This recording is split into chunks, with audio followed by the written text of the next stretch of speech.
దేవుని నామాన్ని మహిమార్థమై బంగారం ఇంటి ముందు ఈ రీతిగా కేరళ నైట్ సర్వీస్గా దేవుని యొక్క సంఘ బిడ్డలందరూ తీసుకుని మీ ముందుకు రావటము ఏమనగా, ఆనాడు అందరి రక్షణార్థమై దేవాది దేవుడు లోకానికి రక్షకుడిగా వచ్చిన రోజులివి.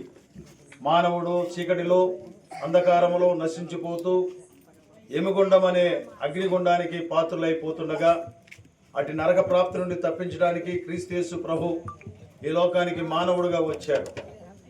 ఆయన దేవుని కుమారుడై ఉండి తనకు తాను తగ్గించుకున్నాడు. దేవునితో కూడా ఉండుట విడిచిపెట్టకూడని భాగ్యమని ఎంచుకుని రిక్తుడిగా చేసుకుని సర్వమానవ పాపము నిమిత్తమై పరిశుద్ధుడికి లోకానికి వచ్చిన ఆ దేవుని గురించి చెప్పుచూ ఆ మాటలు మీకు కూడా వివరించడానికి ఈ రాత్రికాల సమయంలోకి వచ్చి ఉన్నాం.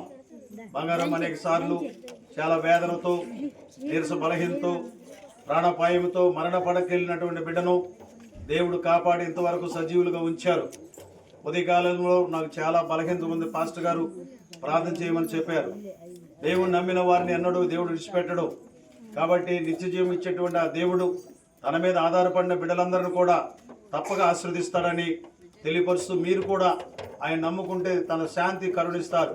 మీరు కులం మారవసరం లేదు, మీ మతం మారవసరం లేదు, మీకున్నటువంటి రంగు భేదాలు ఏం మారవద్దండి.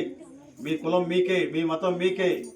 మీ యొక్క దీవెన ప్రభు ఇవ్వాలంటే ఆయన నమ్ముకుంటే మీకు కూడా శాంతి సమాధానంతో పాటు ఆ పరలోక భాగ్యము, ఆ నిత్య జీవం ఆయన ఇస్తాడని మీకు తెలియపరుస్తూ, అటు కుటుంబాన్ని అందరి కుటుంబాన్ని దీవించాలని, ఈ ప్రాంతంలో ఉన్న వారందరూ కూడా దేవుని కరుణ ఉండాలని, ఇదే రోడ్లో అవతల ప్రక్కన ఉన్నటువంటి వీధిలో మరి మన మందిరం ఉంది, దేవుని మందిరము. ప్రతి ఆదివారం ప్రార్థన నడుస్తుంది, శుక్రవారం ప్రార్థన జరుగుతుంది.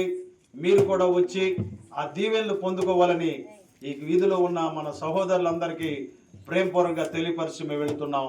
బలో యేసు మహాదేవునికి, త్వరగా వస్తున్న మెస్సయ్యకి, పాపుల రక్షకుడైన క్రీస్తు ప్రభుకి happy happy Christmas, happy happy Christmas, merry merry Christmas, merry merry Christmas, happy happy Christmas, merry merry Christmas, happy happy Christmas. మన ప్రభు బంగారమ్మ కుటుంబాన్ని ఆమెను ప్రత్యేకంగా దీవించును గాక. తన కుమారుడు కోడలు పిల్లలు కూడా దేవుని తెలుసుకునేను గాక. తన కుమార్తె అల్లుడు కూడా ప్రభువును తెలుసుకును గాక. ఆ ఇంట్లో ఉన్న శోధన పోవును గాక. ప్రార్థన మమ్మల్ని మిగిలిగా ప్రేమ